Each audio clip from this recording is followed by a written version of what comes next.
I ran into this last week, here's what fixed it for me. If you need to dispute a transaction on your American Express card, follow these steps to get the process started. Step 1. Gather your information. Before filing a refund or dispute, use the sroc.com link in the description to open the refund dispute deadline calculator and confirm your deadline. Step 2. Log into your account.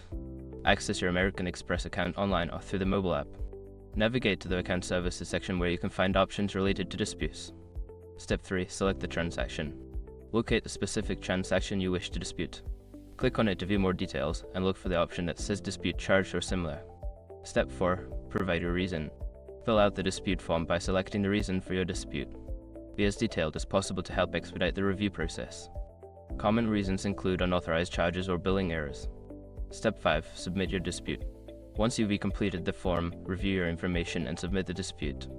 You should receive a confirmation email or notification about the status of your dispute shortly after. Remember, if you encounter any issues during this process, American Express customer service is available to assist you. Good luck with your dispute.